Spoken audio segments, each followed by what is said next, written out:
All right. So here we are live at the Cool Automation events, talking to some more experts in our industry about remote automation, cooling, all the fun things of VRF that we are passionate about here on the VRF Tech Talk podcast.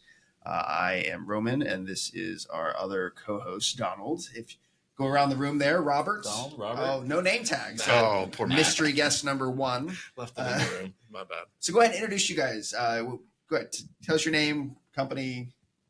Hello, welcome. Service. I am no. Name's Rob Lowry. I'm from Philly. I am the local. Yeah, go Birds. Right. We can say that again because the losing streak is over. We are the local Samsung rep in the Philly area. Okay. My history started at Train back in '99. Okay. Did the train school, all that good stuff. Spent about 8 years there. Left there, went to start our own firm. And at that time, our largest line was Hakon, which was custom air handlers. Okay. That was when they moved from US back to Canada. So our lead times went to 52 weeks. So that was the end of that experiment.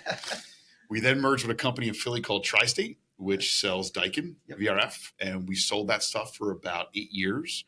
And during that time, like that was the one product that we weren't getting a ton of complaints about. The chillers, whatever, right? Yeah. I need a guy. That VRF stuff, man, it's just in and running. Yeah. Right. So we started looking at it, me and another guy, and we found Samsung through a distribution channel, and they're like, "Oh, they have VRF." So we actually started Pennergy with that in mind. So just two guys were like, "All right, we're gonna make it go." Nice. And we built it up into, we're averaging about 15 million in sales, and then last year we sold to private equity, which has been great. Great. Nice. Yeah. And often you hear the okay. going to private equity is the other side of that, but it's good to hear it's worked out for you. Well, you got to have it out. Like at the end of the day, like I don't have a son or a cousin or a brother that's in the industry. So what's your exit strategy? Yeah. I'm not working until I'm 90. Just gift it to charity, right? Yeah, that's right. So, here, Matt, here's a business. Enjoy it. Don't screw it up. What I spent the last 20 years doing.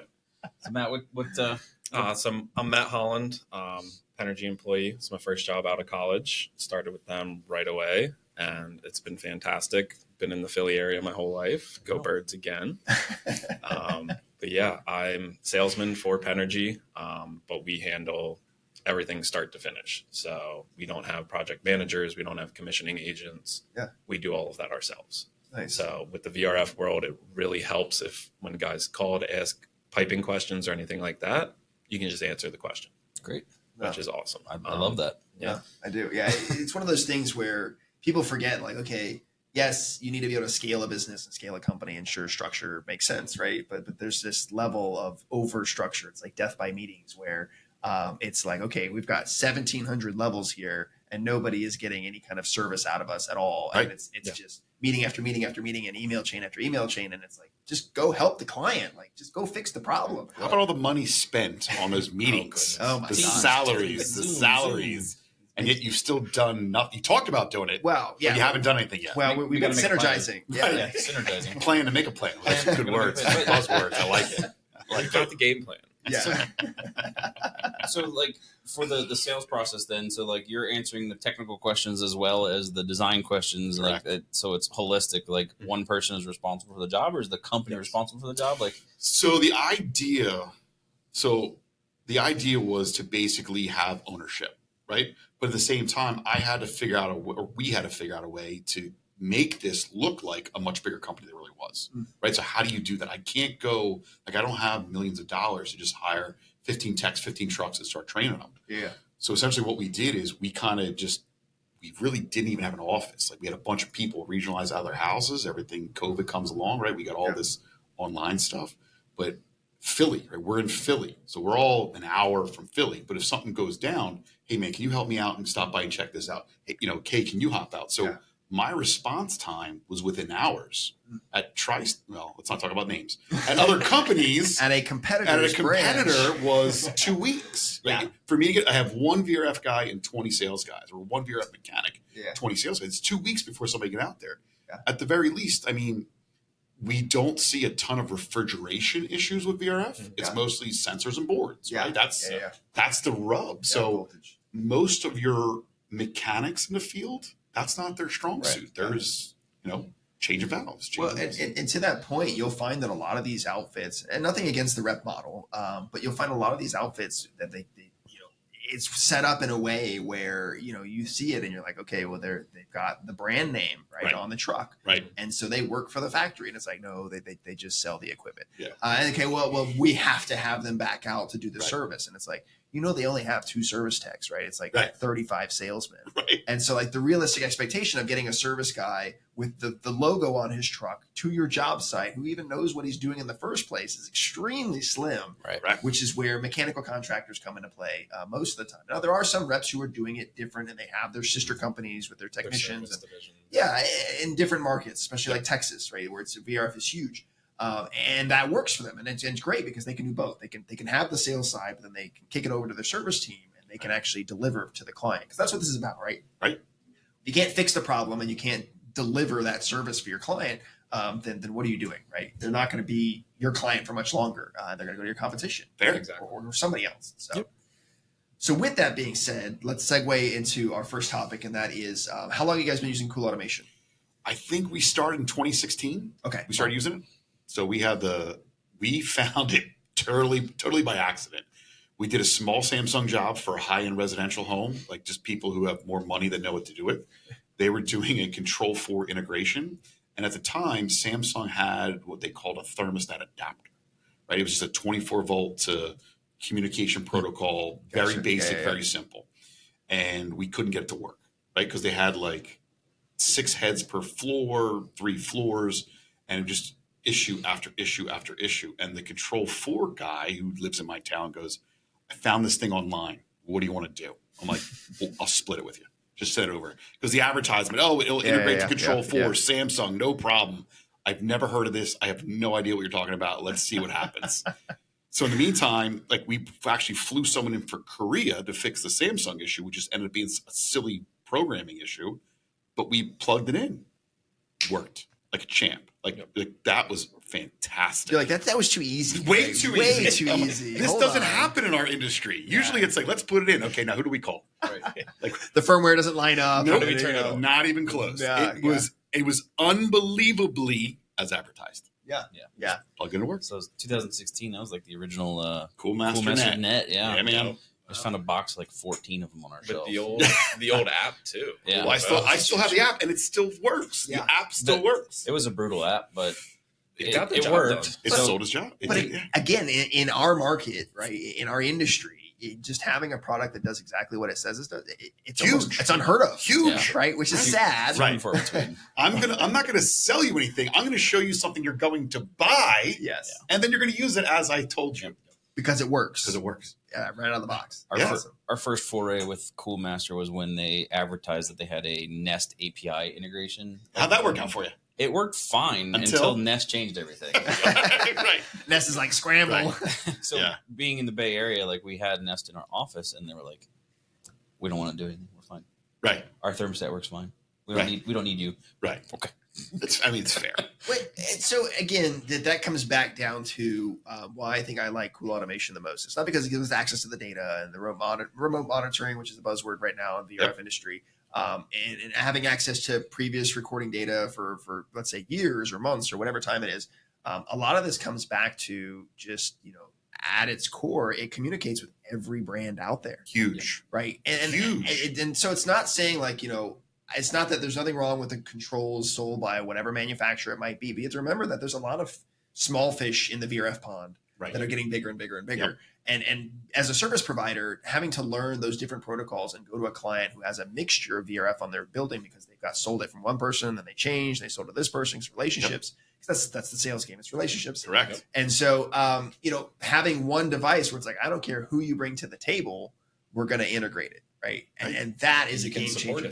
And that's it. It allows you to support all the different manufacturers. The lack of support. Someone could easily spend $100,000 on a control platform and then turn around and find out that they stopped supporting it. Right. And then it's like, you have to pay so much a year to keep it going. Yes. And that number just goes like that and that and that. But like, what do you actually get out of that, right? That's when my grub with most conventional BMS vendors is like, what are you updating in the controller? It's been working fine for 5 years. What are you updating? Well, when it doesn't work, right. Guess what I get to do? Charge you for the last 5 years if you didn't update it. Exactly. So like, and just not plugging the brand, but we do appreciate it. But like every time I've ever had a question or like a request, it's always been met with like kindness and like, yeah, we can work on something like that. Right.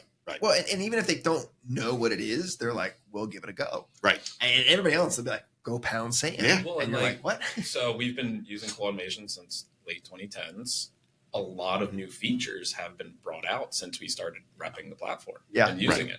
Like the PPD, the power distribution stuff. Which is extra charges, When we first signed like on, extra charges. that wasn't a thing. Yeah. Like we went through the beta phase with them. It was like, hey, this could be better this way. And they would make the changes. They were very open to that feedback. We're listening. And that's huge. Yeah. Because they'll support it as well as they can. Well, and that's the thing. Coming out the gate from a manufacturer's perspective, thinking that you have mastered the market and you know everything about everything, is ignorance. It's super silly, right? And things change in our market, whether it's the clientele, whether it's the equipment, or whether it's even the need from the client in our industry. And so with that, if you're not open to feedback and like, hey, and again, what you're using it for in Philly, I might use it completely different in Florida, right? Because our markets are different. Right. And so being open to that and understanding, hey, how do you want to use our product? Sure, let's do it. Right. That attitude alone is worth its weight in gold. Instead of being told, well, we got to talk to our product team. We got to talk to our marketing team. No, they say we really can't do it. It's going to be 2 years from now. Well, what are you trying to do? Well, can't you just buy this other product that we also sell We already have it. and then charge them, 5 times the amount of price for a controller when you could just buy a cool automation controller that does it all? It's silly. It seems so silly. It is. But we're here sitting at a table in a small conference room, right? That used to be a janitor's closet, talking about things like this. Really, And I think the janitor might have, stepped it up. This is actually kind of nice. Yeah, This no, is a I'm not nice going to it's a lie. nice janitor closet. He's got carpet, a It's door, got food. Air conditioning. Pretty sure there's a Murphy bed behind the marquee here. Don't mind the water stains on the ceiling. And so it comes back to that big question that a lot of people have too. It's like, hey, so sure, cool automation, plug and play, great. Right. But what are the other things that you haven't talked about yet that were like pain points? Because again, you guys have been with it forever. It seems Forever. since the beginning of time. Yep. I'm sure there's been some pain points that you wish that you would have known about, or maybe that's just you talking to your past self of, hey, maybe you didn't understand this fully of how to use this product the way that you use it now. Is there any kind of advice that you would give people regarding that? I mean, it's hard to say because it really is a different product from when we started. Because again, when we first started, it was just taking your split system and putting it on your phone. Okay. Like nobody could do that. Yeah. And just like, it doesn't matter who it was. We're just going to put it on your phone and you can remotely turn it on, turn it up, turn it down. To do that in a small setting was an undertaking, right? You had to do a backnet interface and all this other stuff. Crestron and all this Right. other, And as they've evolved, they've just made what you thought was a pain point easier. What you thought was, because I mean, at the end of the day, the selling point is now the service data, right? The whole point of why we're having this conversation is so that other people can see how people are using it. So is my VRF working? Is it not working? Is there something going wrong? Should I be concerned? Yeah. Who offers that? So let me rephrase that question then. Like, Okay. we've all been in situations where the install wasn't stellar, or we've had problems with equipment. Not in VRF. Come on, man. No. We've had problems with equipment that we know there's an issue, but we just can't find it. So have you been able to leverage the Coolmaster devices to get you out of those situations that are racking up compressor failures, or the word that starts with S and ends with oo comes out?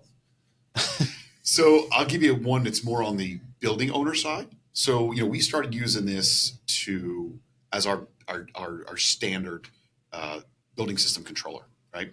And we do it because it keeps us in the first year seeing more information, getting out of trouble.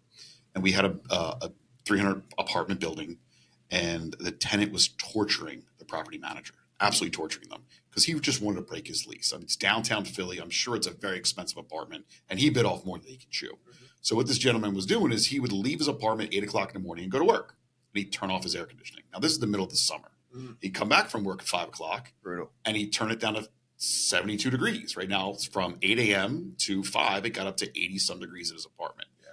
30 minutes after he got home, set it to 72, he's calling, I want out. This air conditioning isn't broken. This is ridiculous. This equipment doesn't work. So they start calling me. So I went online, took a screenshot of the graph and said, you turned it off at 8 a.m., you turned it on at 5 p.m., and at 5 p.m., it dropped 7 degrees in the last 30 minutes. You're just fine. We never heard from him again. Right. Oh, wow. Right. So he was either he was paying to break his lease, but it wasn't based on air conditioning. Yeah. He's like, have a nice day. But it gives you that proof where you just wouldn't have had that with any other OEM controller. Yeah. And that's the beautiful thing. Like, even doing PPD, you get a tenant that questions their bill for the month. You can go back and be like, well, you had your heat set to 78 for the entire month. That's why your electric bill is a little higher. Yeah. Or, hey, why is my neighbor's only $10? Well, they didn't run any air conditioning or heating that entire month. Yeah. So you can go back to the property managers and prove things. Yeah. And that's a huge advantage. No, I like that. And the other side of that too is even being able to show, well, maybe not in this application, but from a bigger perspective, you can show them the energy usage year over year and any tweaks that you make to the system, right? And so, especially if they've had nothing but repeat failures, and you can get them to those repeat failures by being ahead of that curve, by seeing problems as they unfold. Because again, you can come into a building in a project that's had nothing but problems and it looks great. Right. It's only because you're in shoulder season. Right. And then the summer hits, and then it's like, oh my gosh, everything's crazy, and this is broken and that's broken. But you can see that eventual rise and catch it before it gets to when they lose a compressor or when the system goes down. Yeah, which is again, sure, having the information is great, but also knowing what to do with it is also equally as important. But how often are you guys walking into a building that has comm problems? You reset the system, it runs great for the 4 hours you're sitting there, and then you leave. So you're paying for that mechanic to sit there and look at it, and of course, hope to catch it. Nothing happens. Yeah. And then he drives away, and the phone call comes in. Hey, the system's down. Yeah. I got nothing. You didn't see what happened. You don't know what happened. Yep. Again, that's where this comes into play. It actually can show us, oh, look, there's the error code. What is the error code? Oh, that means this. Let me go look at that guy. Oh, look, there it is. Yeah, or the unit drops out, right? Like we completely lost it altogether. And it's like, oh, wait a minute. Someone kills the breaker in their apartment and takes the whole system down. Yes. It's very easy to just be like, oh, hey, apartment 309 is not communicating anymore. It's the first one that goes out, right? And then everything goes out after that, right? It's the one that doesn't have the error. Yeah. Go find that. Yeah. I'm familiar with that one. I'm sure most of us are. That is the beauty and downfall of VRF all at the same time. But without Cool Automation, you previously would have had to roll a truck. Yep. You're sending a guy there. He's got to go through all the apartments until he finds the one that's off. Turns it back on, and now you're running. I'm not going to that one as a big dog. Yeah. Yes, exactly. Well, or if people aren't home, you can't get in. Right. The maintenance guy's not there. He doesn't have his keys. Like there's all these different things that add up over time that can become a huge problem. That this technology in itself, when you leverage it correctly, it negates all that. Not having to do this or do that. It's big, man. It's really big. So if there was one thing that you guys could change in our VRF industry as a whole, what would that be? That's a loaded question. I mean, at the end of the day, the beauty and downside of our industry at the moment is it's constantly changing, right? We're constantly evolving. We have the R32 change. We have advancements. And it's just sometimes it's too fast and it's not vetted properly. Yeah. So we're seeing a lot of, and every time we get a Gen 1 product, we're fighting and fighting and fighting. Information. Well, it's information or, why is this not working? Yeah. I don't know what you're talking about. It works just fine. Yeah. Right. So that never happens. I've never seen that before. I've only seen that in the Philly market. No, I don't think you have, but that's what you're going to tell me. Are you telling me the Philly market's the only one that has this product? Apparently. It might be like the manufacturer's guideline book of how to deal with customers. We've never had that. I've never seen that before. Oh, that's not a common it's a pop-up picture book. However, 4 pages. Within 3 days, I have a white paper that says this is how you fix that problem because we jumped right on it. No, you didn't. Stop it. It's like, oh, wait a minute. There was an email. Yeah, there was an email from the factory 4 months ago I missed, and that's what it was in it, right? Yeah. It was like that, hey, we found a problem, we fixed it. Oh, okay, yeah, no. So would it be fair to say that just manufacturers being more forthcoming with information is I think that's an overzealous wish, but that would be fantastic. Yeah. Yeah.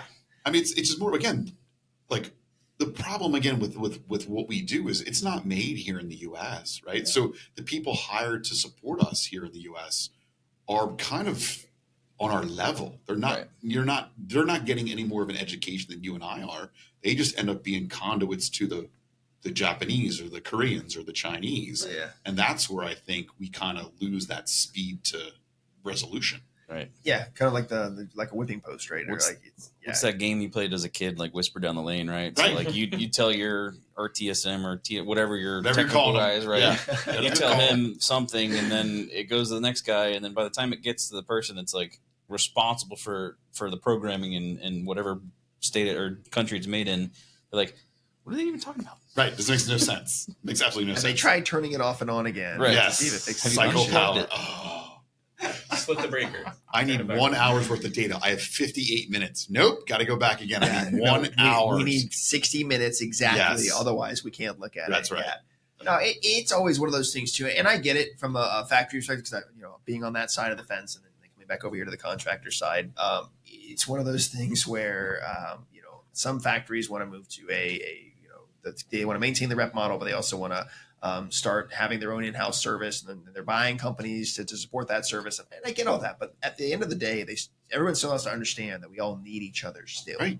There's this disconnection that it's like, well, okay, you're building that model, and maybe we don't like it because you're kind of edge us out of the market, but that takes time.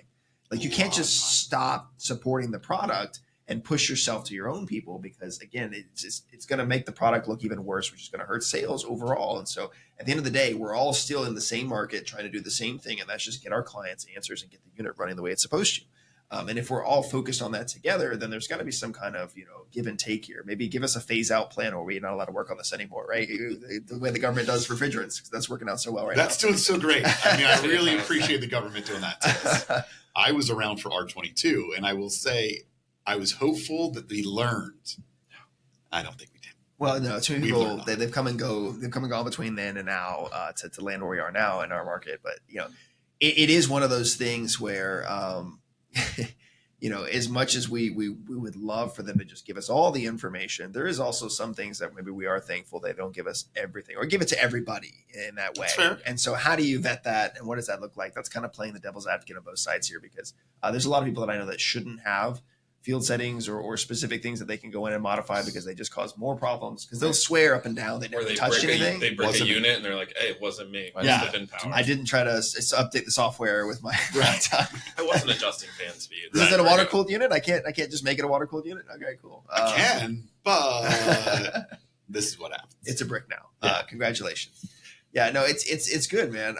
And so from that perspective, I would say, I haven't seen anything I don't like about Cool Automation. I'd say there's some things that I would probably want to have changed, maybe just the outlook or how I would use it. Scheduling, maybe some of the scheduling needs an it's kind of overhaul. Buried back there. Right. If you don't know where to look for it, then you can't find it. It took me a while to find it, and I was like, and it's tough to explain to customers how to set that up. Yeah. Because then they go in and they try and build a schedule and it doesn't do what they want, and they're like, well, this sucks. I don't want to use it. Can you just build the schedule for me? Is it? And that's what ends up happening.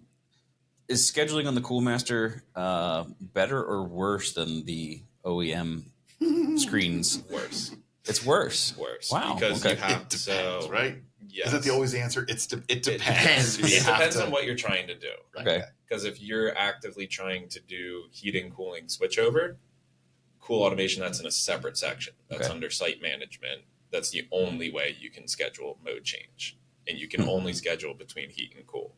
You can't schedule dry, fan, or auto. Right? But okay, I'm trying to. Gosh, Teams is really annoying. It just keeps opening itself. And that schedule. I think I have a meeting schedule. That's what it is. It knows we're here, and let's do it. What is the use case of trying to schedule like specific dry mode? Right. What would be something that you would use that for? So like storage facility Okay. or anywhere that you're trying to do mold remediation, maybe unoccupied hours, you just want to put it in dry mode. Okay. We'll Understood. put one of them in dry mode. Yeah. You may have 7 air handlers, but overnight, Yeah, do you You want just them all put in dry one. mode? Yeah. Okay. Understood. Or just being able to choose what you want to schedule. Because Okay. again, auto mode you can't schedule, right? Which is kind of frustrating. And your set point and on time is separate from site management too. Okay. That's under the remote control heading. I got Been the, asking for master scheduler for a few years. We'll see if we ever get it. I got the luxury of not having to deal with humidity, so that's like foreign to me.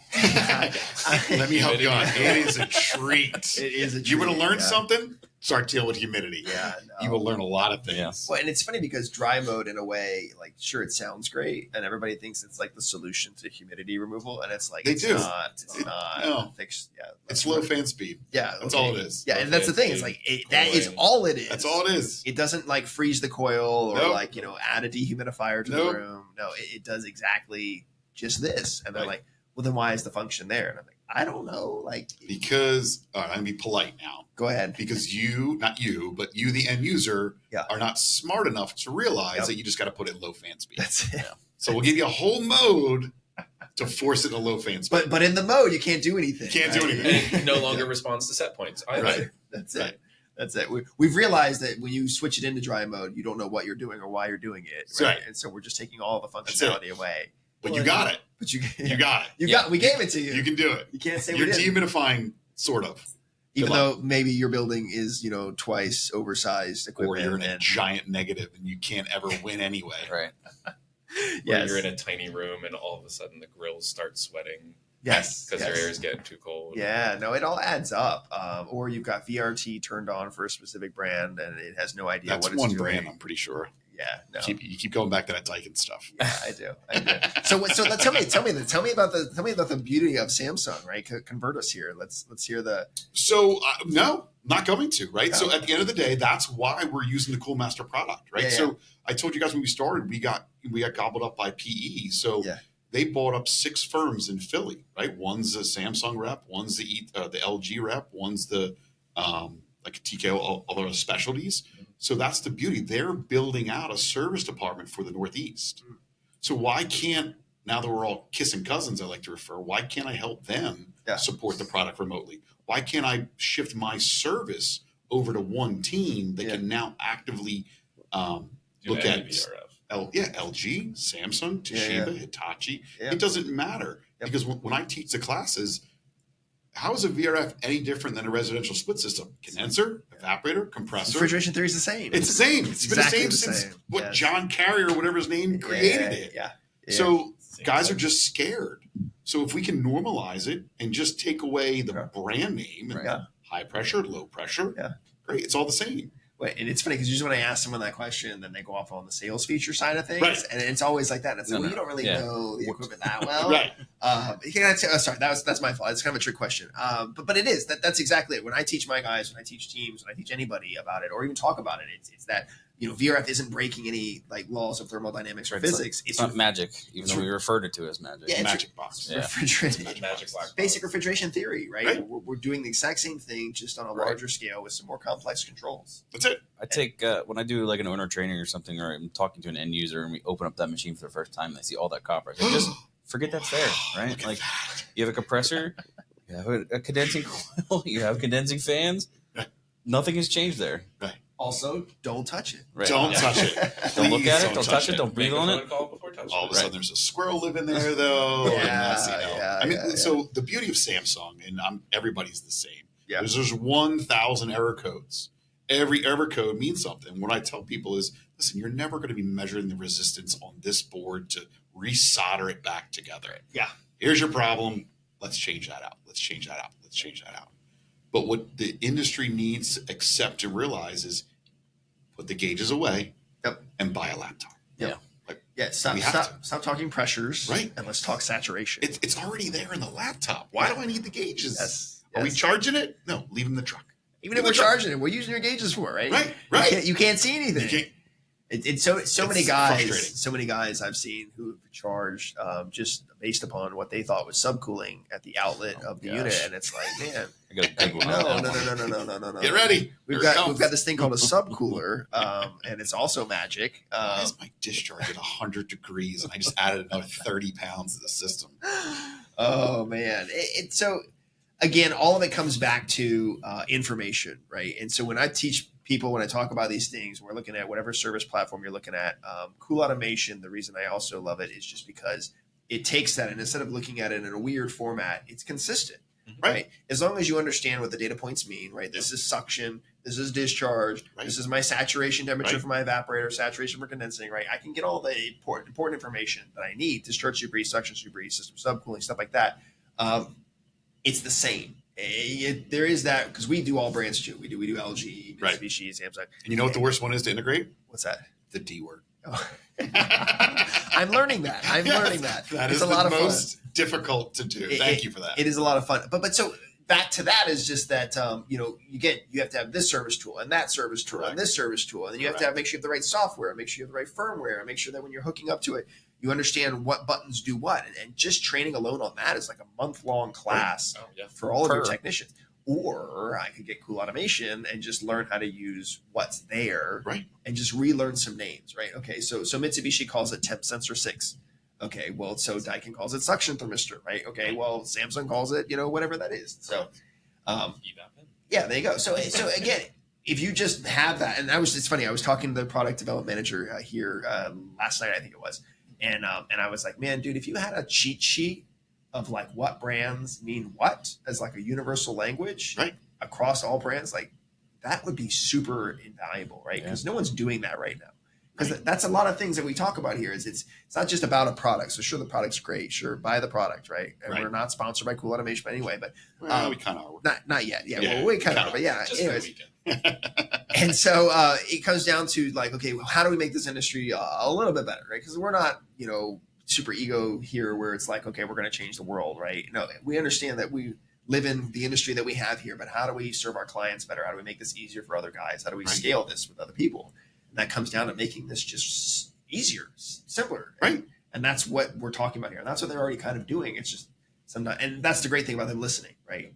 They're super open to it. They're like, yeah, let's do it. Right. What can we do? That's it. What can we do? What can we do? And it's like, man, I'm almost not used to it. Right? You're just pulling my leg, right? You want me to buy more products, right? Go away. You don't Here's really what you're gonna care. do. Yeah. I mean, they'll map different sub-meters for us, different air handlers, rooftop units that we've brought in, With speed, though. 24, 48 hours. My gosh, they'll map all the registers, pull it in and be like, hey, it's working. So I think put it in perspective, right? Since 2016 till now 2025, right? We're 11 years, and look at the differences in between manufacturers' products and what a third party has done in that same time frame, right? It's a completely different product from what it was in 2015, 2016 versus like the Daikin product is the same, right? Literally the same, right? What I will tell you is certain manufacturers have seen it and they're now trying to replicate it. Yeah. So I see that coming, next few years. and that'll be where it'll be really interesting. Mitsubishi tried for a while with like they had the Kumo Cloud, and then they had the Diamond Star Builder, like the whole BMS package, and like Daikin has their Hero, and like the problem is box. like it's all right, and then there's Riptide, Turntide, Brain Box. Something right, tide's low. But like Roll Tide or the something. concept was there. So we're doing a podcast with minute. Justin Danger with that guy. The concept has always been there, but then like nobody's capitalized on it, right? And these guys are doing it in a small box that fits in any panel on any project. So it's even crazier. So in Philly, we've done a lot of very high-rise residential, 25 stories, 37 stories. And even when we first were not really implementing these guys and we're using the manufacturer's integration panels, you couldn't even really integrate the panels. Right. So I'd have one panel that serves up to 11. That's one IP address. Another panel that serves, from 11 to 22. That's a different IP address. So as the building owner, and you got to look Which at server? Yeah. This one. I'm looking at this apartment one. 715. I have a problem. Well, is that what IP address is that? Is that this one? Is that one? Browser tab. Yeah. Here, you just Which floor do I go to? Yeah. What device is it on? well, that's because a lot of them we instead of designing floors up, it was north, south, east, west. Right. Risers. So apartment 715, is that north building? Is that east building? Who knows? Yeah. So I mean, they've done a lot of great things, and just from where they came, it's crazy because we saw the original service platform. Yeah. This is rough because I had Daikin in the house. Yeah. So I'm like, all right, let's go. Let me see what you can, because I'm a big fan of show me before I sell it. Right? Yeah. I'm in the same boat. Show me what you got. Yeah. And I was like, okay, it works. This is something. I like it. This It's got is something. potential. Not selling it yet, but it's got potential. Yep. And then when they went to the new platform, you're like, wow. Yeah. Well, now we're there. The professional was a big upgrade. Huge. Yeah. No, and I love that, and especially when it comes down to just when you see something starting out like that, you kind of have to step back and say, well, they're trying, Right. I'll hold off. I'll wait. Right. I'm not ready to sell this yet. But then I think some manufacturers are there right now where they're like, hey, sell our product. And Right. it's like, no, your product sucks. Right. It really sucks. But your quota is 6 million. Right. Well, So you got to move it. Let's go. and it's like, well, why don't you just make it better? Mm. And And then we it'll don't. sell itself. Well, we don't like that option, right? Yeah, Just sell it. Sell Just the sell brand. it. Yeah, Sell the brand. Just that's it. Yeah, just group it all together. Yeah. Just shove it in the Sell the package brand. and sell them an entire package. And it's like, no, listen. At the end of the day, we're in the service industry. That's Right. providing services to the client. Right. That's not selling them products, right? We're not selling paper napkins or Right. tissue paper to hotels. We're selling something that they're going to have to live with for the next 10 years. And I can't tell you how many building owners I've come across in the past 10 years alone who have been held hostage by a controls contractor. Correct. Oh, yeah. Because they own the licensing and they have the password and the login, and it's LawnWorks, and nobody works on LawnWorks. Please don't use the L word. Please. I saw that when I'm Fujitsu getting- was LawnWorks. I was like, man, I'm getting the chills right that's rough right Yes. there. When you were like, oh yeah, Works project next month. that's now. oh, do you really? Oh, Oh no, oh, that's I'm not trying- good. oh no, oh, You no. should. I'm We'll trying check back in. No, To be determined. 3 years from now. but it's one of those things where it's like, listen, I'm not here to own you through a controls product. I'm here to offer you services that are going to benefit you through a controls product that, oh yeah, by the way, can be used literally anywhere on anything. Right. I don't have to go and buy, contemporary controls for this, and then Right. Ditech for that, or Distech, and all these other things. It's like, no, it's all just cool automation. Yep. And to that point, we had an issue on our first integration, and I won't tell the story because it's pretty brutal. But at the end of the day, what mattered is that they connected me with their developers in the same day. Right. It was like 10 o'clock Right. in Israel when they were talking to them, and I was like, holy crap. Like, there wasn't like weeks of emails. Nope. There wasn't a meeting scheduled to discuss our problem that we tried turning it off and on again. No, it was literally like them supporting the client like that. And I was like, holy crap. Yeah. Like, even if your product sucks, I'll still buy it I'm for in. that. Right. I'll I'm buy in. it for that. Right. And Support's so- the biggest thing. Yeah, we did Yes. an OEM PPD job, and the billing company was so lazy they refused to log in to download the report. It has to be emailed to them. Now, this is a building that doesn't really have a maintenance team. Like, they hire out for skeleton service. crew. So Yeah. no one is competent. Not that they're not competent, but no one wants to take on that No one's showing responsibility. them, right? Right. Yeah. But no one wants to take on that responsibility because They're is not that your gonna job? take Is that my job? So it was already set up. It was done. Like, I would log in the first month. Like, here's your report. This is how you do it. Oh, yeah, we're not doing that. So luckily, the meters they bought were both pulse meters and communicating meters. So we offered them co-automation as an overlay. And all we had to do was just loop them together. And it turned out the co-automation did not have the meters mapped. So I called the guys. I'm like, listen, what do we got to do to get this pulled in? They're like, oh, we don't have those meters pulled in. Can you buy somebody else? I'm like, I'm sorry, man. They're already installed. They're like, all right, we'll get back to you. Yeah. Tomorrow. All right, you're good to go. Good to go. Pulled Not, in, map not it. months, not Overnight. Because or I guess Israel's like 12 hours behind. yeah, us. yeah. So overnight, they're like, all right, you're good to go. Yeah. And we were. No firmware, Nothing. no. Hey, wait a minute, you got to buy 2 more controllers. Good to go. And, yeah, No hiccups since. Yeah, good to That's go. The other Nice. piece. Yeah. And now they get a generated email to, hey, here's your PPD usage. yes. And in theory, we could actually look at both the OEM and the co-automation because they're both still running. Yeah. We didn't Nice. even take it down, which is Nice. pretty neat. Oh, I love that. Well, I don't want to take up any more of your guys' time. We appreciate you sitting in and having a conversation. So with I was us. told if I do a podcast, you can get me a date with Taylor Swift. Yeah, So we're you working on that? she's actually going to text me back here in Fantastic. like 10, 15 Don't minutes. tell my Yeah, wife. it's Don't well tell my wife. Yes. Don't tell my wife.